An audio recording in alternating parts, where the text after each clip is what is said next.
बिस्मिल्लाहिर्रहमानिर्रहीम। आज का हमारा टॉपिक है इलेक्ट्रोमोटिव फोर्स,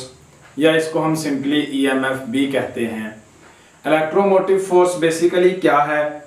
कि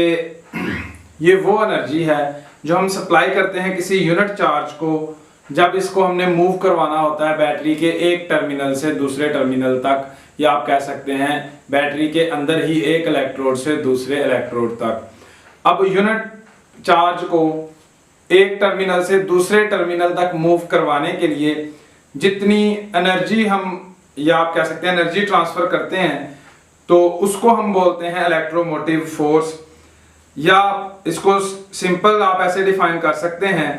कि energy supply to the unit charge by the source, कि यूनिट चार्ज को जितनी एनर्जी सोर्स सप्लाई करता है उसको हम ईएमएफ कहते हैं या इलेक्ट्रोमोटिव फोर्स कहते हैं।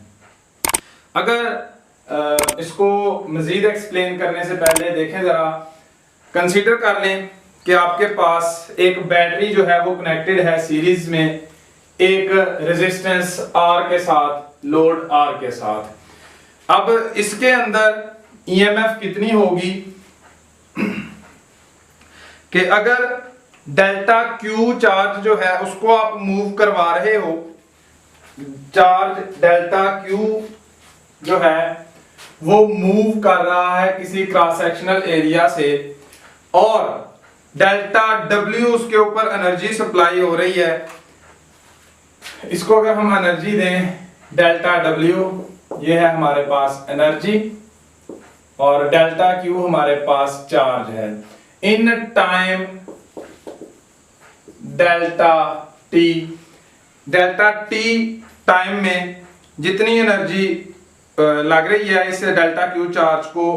ट्रांसफर करने में, तो फिर हमारे पास जो ईएमएफ आएगी उस सर्किट की, वो हमारे पास इक्वल होगी,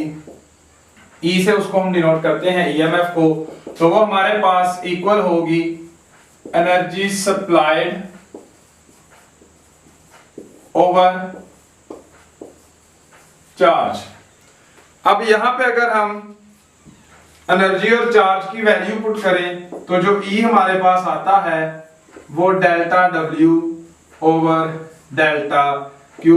ये हमारे पास EMF या इलेक्ट्रोमोटिव फोर्स के लिए एक्सप्रेशन आ जाता है। अगर इसके फार्मूला से हम इसके यूनिट कैलकुलेट करना चाहें तो हमारे पास एनर्जी के यूनिट होते हैं जूल और चार्ज के यूनिट कूलम, तो हमारे पास इसके यूनिट आएंगे जूल पर कूलम, इसके यूनिट आएंगे इलेक्ट्रोमोटिव फोर्स के या ईएमएफ के। सेकेंडली इसमें जो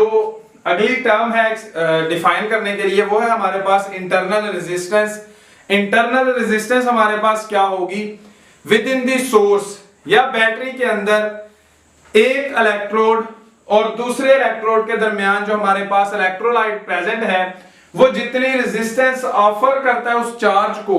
जब हम मूव करवाते हैं एक टर्मिनल से दूसरे टर्मिनल तक, या एक इलेक्ट्रोड से दूसरे इलेक्ट्रोड तक। फॉर एग्जांपल उसकी अगर हम फिगर बना लें तो आप लेट कर लें कि ये हमारे पास एक बैटरी है जिसमें ये दो इलेक्ट्रोड्स लगे हुए हैं। अब इन इलेक्ट्रोड्स के दरमियान जो हमने इलेक्ट्रोलाइट इस्तेमाल किया हुआ है, जो मटेरियल या लिक्विड है, वो किसी भी फॉर्म में हो सकता है, इलेक्ट्रोलाइट जो इस्तेमाल किया हुआ है वो जितनी रेजिस्टेंस ऑफर करता है इस चार्ज को, ये जो चार्ज है हमारे पास Q, इसको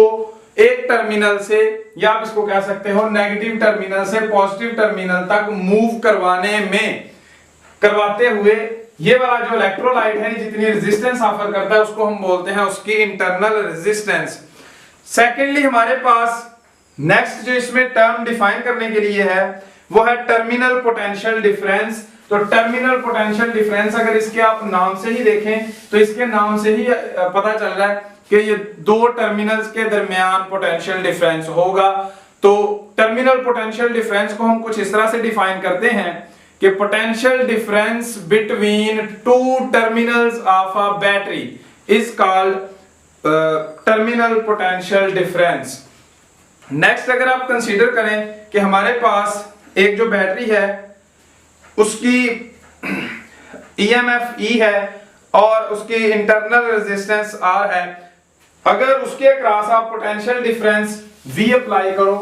तो उसमें से गुजरने वाला जो करंट होगा वो हमारे पास किसके इक्वल होगा, I is equal to E over R plus R। ये यहाँ पे I हमारे पास करंट है, E हमारे पास EMF है, इलेक्ट्रोमोटिव फोर्स, R जो है हमारे पास लोड की रेजिस्टेंस है, और ये जो स्मॉल r है ये हमारे पास इंटरनल रेजिस्टेंस है। लोड की रेजिस्टेंस से मुराद कि जिस सर्किट में आपने इस सोर्स को लगाया हुआ है उस सर्किट की रेजिस्टेंस, और जो स्मॉल r है वो हमारे पास इंटरनल रेजिस्टेंस है उस सोर्स की। अगर इसको आप सिंपलीफाई करें तो जो E हमारे पास आता है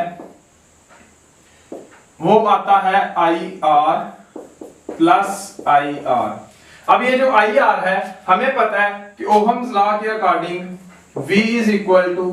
IR, यहां पे इसको VT लिखते हैं, टर्मिनल पोटेंशियल डिफरेंस। तो ये हमारे पास कुछ ये एक्सप्रेशन बनेगा। अब इसके अगर हम स्पेशल केसेस पढ़ें तो स्पेशल केसेस में हमारे पास आता है कि अगर आपके पास उस सोर्स की इंटरनल रेजिस्टेंस 0 हो, मतलब ये है कि जो आपके पास R है वो 0 हो, तो उस केस में हमारे पास यहाँ पे अगर R 0 लिखें तो इलेक्ट्रोमोटिव फोर्स जो है वो टर्मिनल पोटेंशियल डिफरेंस के इक्वल आ जाती है। तो इसका मतलब है अगर इंटरनल रेजिस्टेंस उस सोर्स की 0 हो तो जो आपके पास EMF आती है वो टर्मिनल पोटेंशियल डिफरेंस के इक्वल आती है। लेकिन अगर टर्मिनल वोल्टेज जो है वो फिर अगर आपके पास ये R0 ना हो, सेकंड केस हमारे पास कि when R is not equal to 0, तो फिर आपके पास जो terminal velocity terminal potential difference आता है वो E माइनस IR के इक्वल आता है। मतलब ये है कि फिर अगर R0 नहीं है तो जो टर्मिनल पोटेंशियल डिफरेंस आएगा वो लेस होगा E से बाय अ फैक्टर IR। तो नेक्स्ट ये जो हमारे पास लास्ट एक्सप्रेशन हमने लिखा था E is equal to IR plus IR, या इस IR को हम जो है वो टर्मिनल पोटेंशियल डिफरेंस भी लिखते हैं।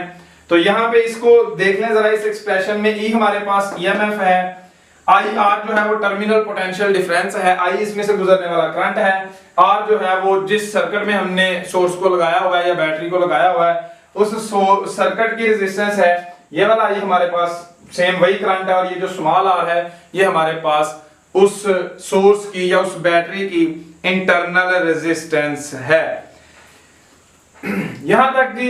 आज का हमारा टॉपिक था। इस टॉपिक से रिलेटेड आप लोगों का कोई क्वेश्चन हो तो आप लोग कमेंट सेक्शन में पूछ सकते हैं, और अगर अभी तक आपने हमारा चैनल सब्सक्राइब नहीं किया तो उसको भी सब्सक्राइब कीजिएगा। Thank you.